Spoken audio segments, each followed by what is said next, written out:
Okay, so this is a tensile test, and this is like a typical graph that you might have. And then different material has a different kind of shape. It depends on whether the material is brittle or ductile.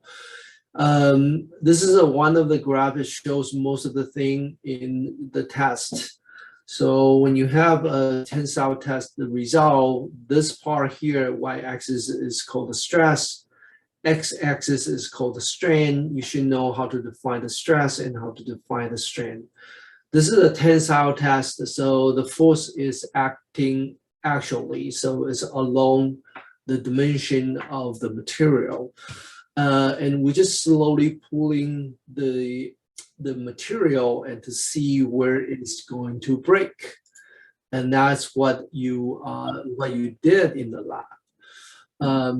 From this graph, there's a couple of things that we want you to measure, which I will mention, and you have to put those things in your lab report. I'm going to give you a file, a template file for the lab report in the chat later, so you can use that to put all the data that you need in the material.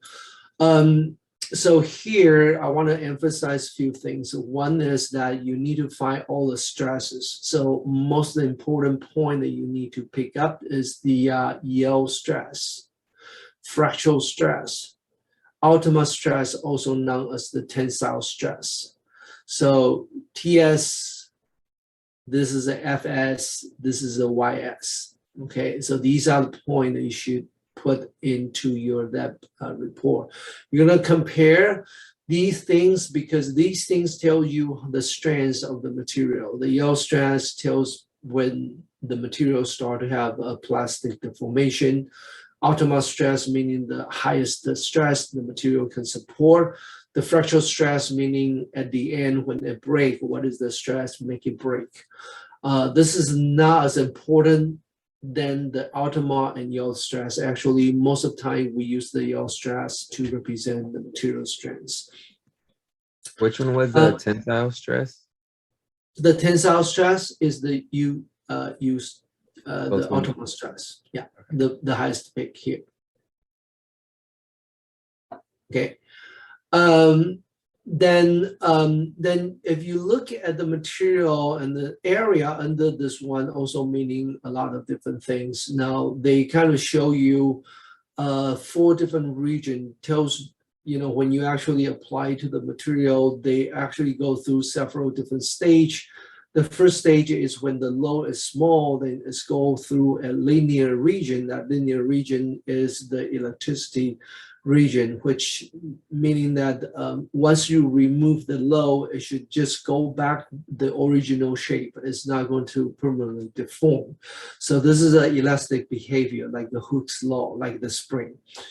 Once you pulling too much, then it will start to go through a permanent deformation. And permanent deformation meaning you actually break some of the chemical bonds inside of the material. So this region is called the yielding region. It starts to break material into different pieces. And that's the part that you should know. After that, then there's a region called the strain hardening. The strain hardening is one of the strengthening mechanisms. This is one important topics that you should know that you likely to have some problem in the coming exam. The strain hardening, we have 3, is one of the mechanisms that you can strengthen the material. There's a grain size reduction, strain hardening. There's another one is the solid solution. So 3 different methods can make the material harder or stronger. Strain hardening meaning you actually do some work. It's also known as the work hardening, cold work hardening. Can you say those 3 types again? Solid solution, grain size reduction, strain hardening. It's in your chapter 7. Got it. Okay, thank you. So the strain hardening meaning you do some work to the material actually gets stronger. And because there's because when you do the strain hardening, when you do work, you induce dislocation density into the material, and that dislocation density will make material harder. Then the last thing is the necking, which means once you get over to a certain point, material, the size of the material actually start to fracture. It's not completely blank, but it has some void inside of the material to make it weaker. So the necking, meaning the material actually shrink of the size. And when you apply the load to a smaller area, that you actually make the stress to be a lot larger. So it start to break. Is that what they would consider compromising the integrity of the material? Yeah, that's right.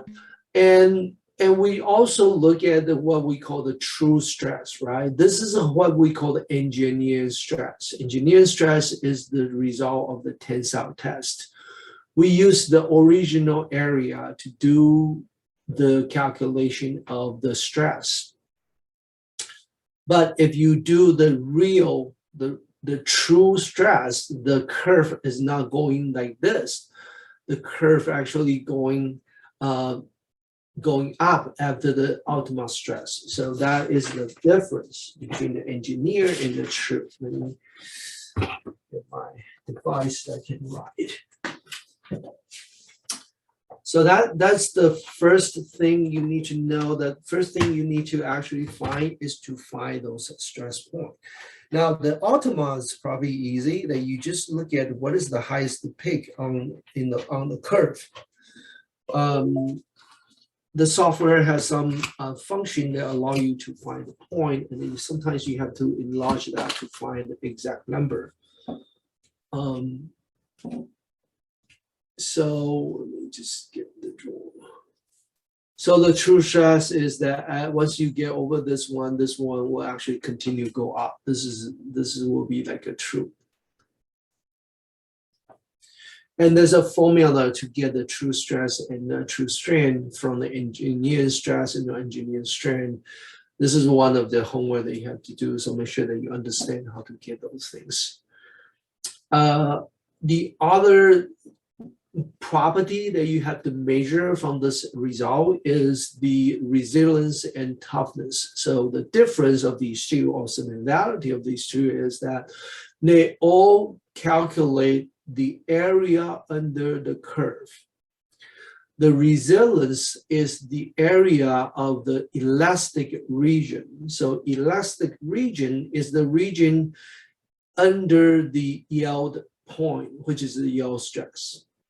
Okay, now the yield stress defined based on the type of the curve that you have. Most of our material will be this kind of a shape. If this is the kind of shape that you have, then we use a 0.2% to be the yield stress, right? So 0.2% yield stress is that you draw a parallel line that is parallel to this linear line here, right? To this linear line over here, and you find the intersection of the parallel line to your curve. And that is the yield point. So you're not using like 800, you're actually using the value a little bit higher than the 800 to get the yield stress. In the area from this yield point and to the starting point, this area is the area what we call the resilience. That is the energy that will recover after you remove the load. So if you remove the load and you did some deformation, but once you remove it, then the material will go back to where it was. Okay, that's the limit of the elastic energy. Do you mind if I ask where it says modulus of resistance and it says area, it's talking about the area to the left of the red dotted line, or it's talking to the right of the red dotted line? It's You see what I'm saying? It's total. It's like total area, the grade area. Oh, it includes both. Okay. So the resilience has the unit, which is different from the Pascal. The Pascal is just the pressure. The resilience has it's energy. So what is the unit for the energy? Well, in mechanical energy, we use joule.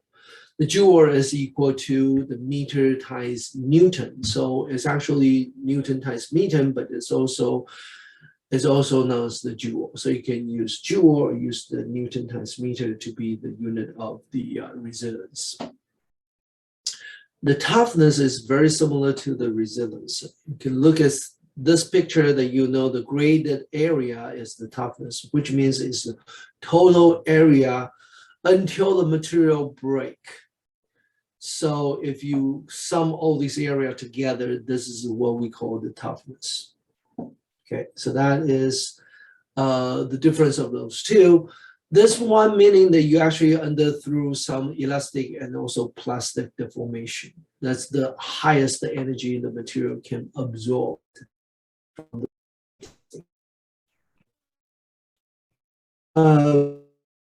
Also, now that we can talk about, which is an impact test that we will do in the lab. That one also represents kind of energy material can absorb as well. But the impact test, it happened real quick, not like the tensile test. The tensile test only happen, tensile test that you actually give the load slowly. But the impact test that like Ben, you just do the lab in, like in seconds, and things happen real quick. The material break, and depends on the strength of the material, they break in different way, but we will tell you about the impact test later. This one is also an energy, which is the work. That is the Newton times meter, and that is actually joule. Okay, so this is also in terms of joule. Okay, any questions so far about this? Okay, the next thing that we wanted to talk about is another have to do the one project is that you have to also do some calculation. In the textbook, there is a property called ductility. The ductility has two different measures. One measure is you measure the change of the length, okay, and the other one is to change of the area. So when you actually apply the load, that the length will increase, and the area will become smaller, will shrink. When we do the test, we only measure the length. We only measure the change of the length. We didn't actually measure the change of the area. So we are not going to use the change of the area to be the measure of the ductility. You're going to use what we call the percentage of the elongation. Okay, this is a material in your chapter 7. So there is a formula to tell you how to do the calculation. And the calculation is very simple. How much the material elongate? How do you know how much of the elongation? Well, you start from this one is 0. Go to maximum over here, which is the breaking. That means you have this much of the strain, right? The strain represents the change of the length in percentage. It will be easier if you use another curve to find out the change of the length, and that is the curve of the force and the displacement. Because the force of the displacement tell you how much of the elongation the material is, right? So if you start from 0, and this one will give you the LF, the final length. This will be, this is another, well, this is not the final length. This actually is the change of the length. Change of the length. You did measure the initial length during the lab. It's about, I don't remember, it's like 3 centimeter, I think. So you have the change of the length over the initial length, and then you multiply with 100%. That is the percentage of the elongation. So that's very easy to do. But if you look at the stress strain, it will be harder to get that, but you can still do some conversion. But if you go back to your force and displacement graph, then you can get this value, the change of the length easily just by reading that. Okay. Any question about this? Oh, by the way, this one also tells you some information about the material, whether it's brittle or ductile. Now, in the book, they give you a number, like a guideline. If the percentage of elongation is greater than, is less than 5%, we kind of say this is a brittle material. Okay, if this one is less than 5%, it's like brittle material. Larger than that will be more like ductile material. Okay. All right. This is the first part. We want to give you some background. The second part is that what you have to do. Today, you're going to use the Capstone software, and you have to measure the following things. The 7 different things you have to measure. Young's modulus. The Young's modulus is the slope in the linear region. When you look at the graph, the linear region, then you have to measure that. Then in the Capstone software, when you open it, there's a description how you can measure the slope. You have to open a window. That window, you have to make it focused at the linear region. Try to find a region that is closer to the beginning of the curve. It's more linear at the beginning. And don't make the window to be too large. Otherwise, you might go into the nonlinear region, which would not give you a good number. Try to move the window a little bit, see if the value keep like a constant, a certain range. That will be the good value that you want to keep. The second part might be is a little bit tricky. The yield strength is 0.2%, and this one, I have a video to tell you how to do it. I did this before, but I kind of forgot how I did it. So we might just explore together to find how we can get this yield strength. Tensile strength is the highest point. This should be pretty easy. The break point is the break strength, or the fractal strength is the breaking point. So this is also pretty easy. Just find a value at that point. Toughness and the resilience, they all calculate the area. So you have to bring, again, a window to tell how you want to find the area. So you need to find a resilience by looking at, after you find the yield strength. So after you find this point, then you can find a resilience. Toughness is the overall area. Ductility is the one I just told you. This is the definition of the ductility in terms of the elongation. This one is in terms of the reduction of the area.